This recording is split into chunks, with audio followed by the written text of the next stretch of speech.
इतिहास में कुछ नाम ऐसे होते हैं जो केवल किताबों में नहीं बल्कि हर भारतीय के दिल में जीवित रहते हैं। आज हम बात करेंगे उस सम्राट की जिसने प्रेम के लिए युद्ध किया, धर्म के लिए जीवन दिया और पराजित होकर भी अमर हो गया। वो नाम है सम्राट पृथ्वीराज चौहान। 12वीं शताब्दी, राजस्थान की वीर भूमि अजमेर। चौहान वंश के राजा सोमेश्वर और रानी कर्पूर देवी के घर एक बालक में जन्म लिया जिसका नाम रखा गया पृथ्वीराज। ज्योतिषियों ने कहा यह बालक साधारण नहीं, यह युद्ध भूमि में इतिहास रचेगा। बचपन से ही पृथ्वीराज को घोड़े, धनुष और तलवार से प्रेम था। खेल खेल में वह योद्धा बन रहा था।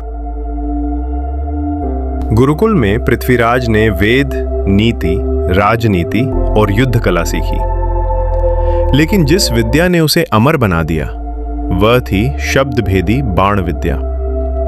बिना देखे सिर्फ आवाज से लक्ष्य भेदना, यह कला पृथ्वीराज की पहचान बनी।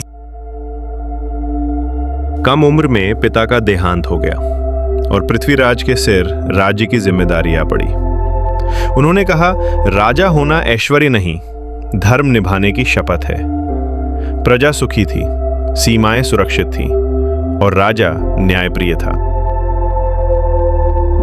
कन्नौज की राजकुमारी संयोगिता और दिल्ली का सम्राट पृथ्वीराज, यह प्रेम राजनीति को स्वीकार नहीं था। राजा जयचंद ने पृथ्वीराज की मूर्ति दरवाजे पर रखवा दी, अपमान के लिए। स्वयंवर में संयोगिता ने सीधे पृथ्वीराज की मूर्ति को वरमाला पहना दी। अगले ही पल पृथ्वीराज स्वयं प्रकट हुए, संयोगिता को घोड़े पर बैठाया और इतिहास रच दिया। पश्चिम से आ रहा था एक आक्रांता, मोहम्मद गौरी।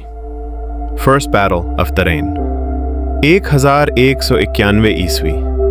पृथ्वीराज की सेना ने गौरी को बुरी तरह हराया, लेकिन दया ने इतिहास की सबसे बड़ी भूल करवाई। गौरी को जीवित छोड़ दिया गया। सेकेंड बैटल ऑफ तरेन, 1192 ईस्वी। गौरी फिर लौटा, धोखे और रणनीति के साथ। इस बार भारत हार गया और पृथ्वीराज बंदी बना लिए गए। गौरी ने पृथ्वीराज की आंखें फोड़ दी, दरबार में उनका मजाक उड़ाया गया, लेकिन वो आत्मा अब भी झुकी नहीं थी।